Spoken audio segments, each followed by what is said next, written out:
Hello everyone. I just want to show you about this lemongrass or tanglad sa Tagalog.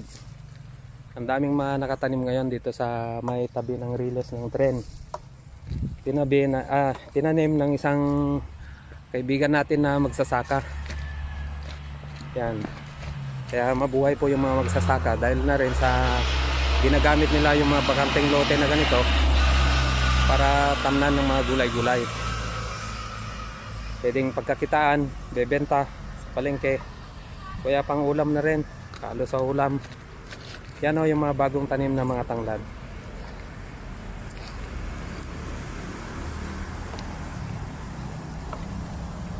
Ang distance ng pagtatanim depende na rin sa inyo.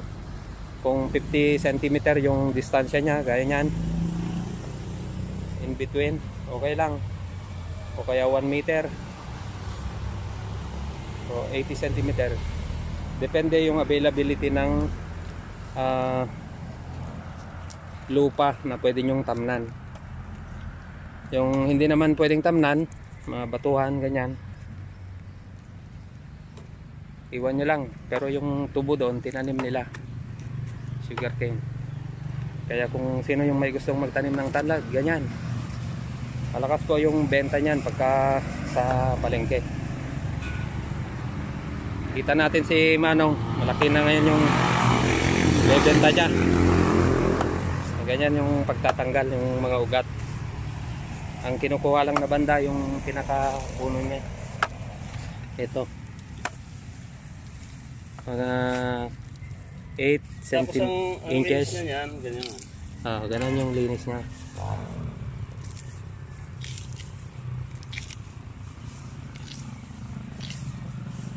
Yun ang malinis. Malinis na, panghalo na yan sa lechon, ulam, tinola, at saka iba pang mga menu na pwedeng haluan ng ganyan.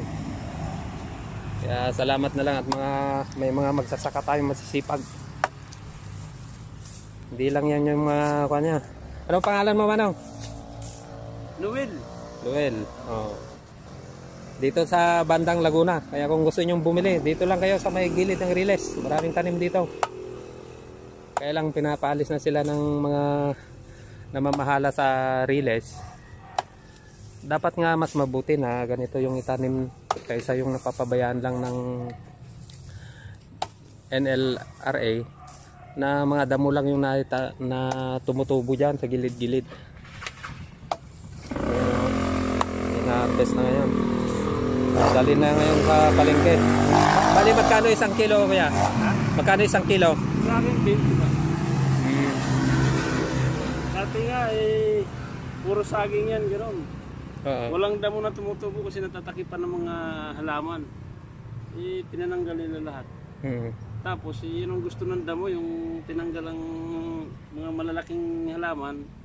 Hindi bumilo ngayon yung damo. Pumalit. Ngayon di na nila kaya, nalulula na sila magdamo kasi ano damo lang nila yan at saka yung doon banda. Oh, doon sa banda ron sa may North Marinig. Wala na. Tsaka doon banda wala na.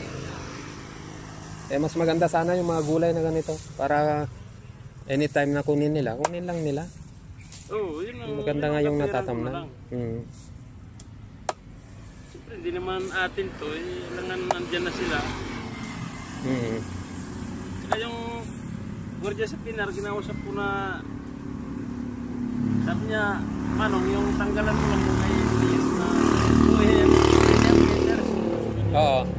Saka na lang daw ito pag ginawa na yung Pinar.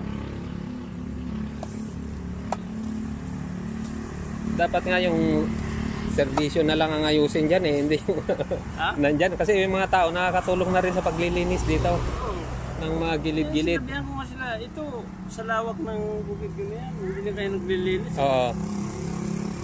Linis na linis. Kasi masipag ako dito sa bukid. Ito mukhang humihina yung kamuti kahit pinalitan ko naman tanlad.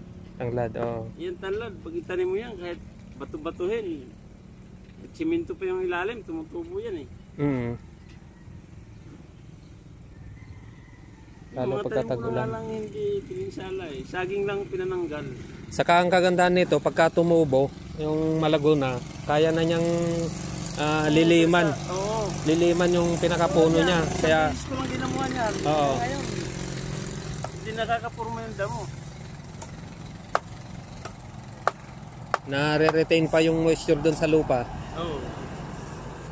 Eh nadaanan ko, ang ganda ng mga pananim dito. Sabi nga nila, kuya, ba't nanananim ka pa? Eh, siyempre nililinis ko eh. Wala pa naman yung ano ng peanut. Project. Sa January daw, yung terminal lang naman ang gagawin doon. Eh, hindi naman natin. Doon sa banda ron.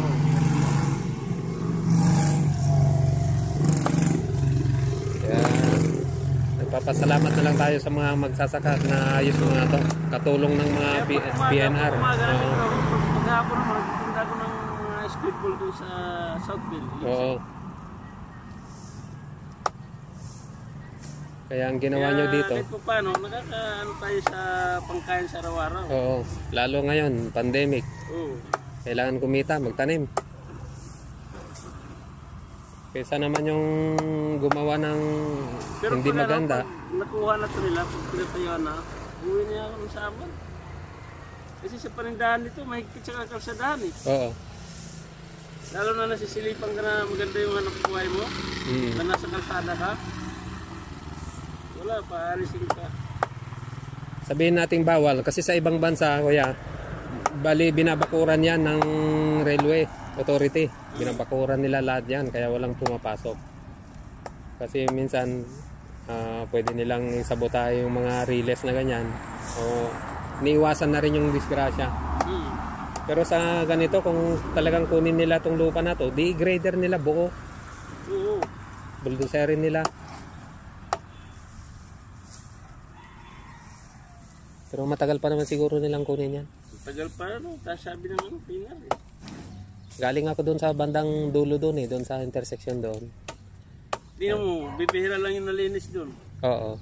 May tinambak naman dyan na sila na project ni Mayor. Wala, nawasak na rin. Dapat pag nagtambak ng ganyan, diretso simintuhin para hindi masayang. Wala, hanggang kwan lang naman eh, yung Ningas Kogon. Hanggang umpisa.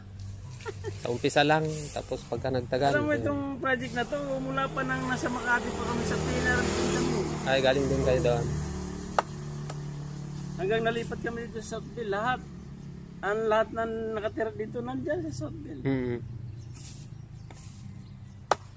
Ang kamalian ng iba, pumupunta sila dito, nagtatayo ng kubo, tapos binibinta yung bahay nila. Tapos dito na natitira. Tapos dito na, kunyari, naghanap pa rin sila ng bahay, ng matitirahan. Yun ang mali.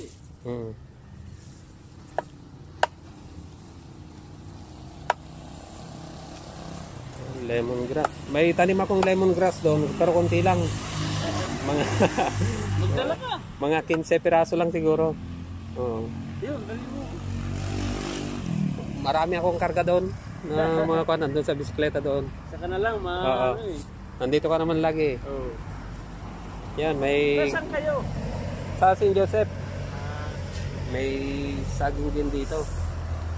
Kaya kung nagtatrabaho ka, nag-harvest ng mga ganyan, tanglad, lemongrass, at nagutom ka, yan, pwede ka lang kumuha ng saging. Ito. Saging yung kinuha ko. Oo, libre. Kaya lang, pinaputol na nila lahat yan. Sige po, hanggang sa muli. Kaya, bye-bye na muna tayo. Thank you.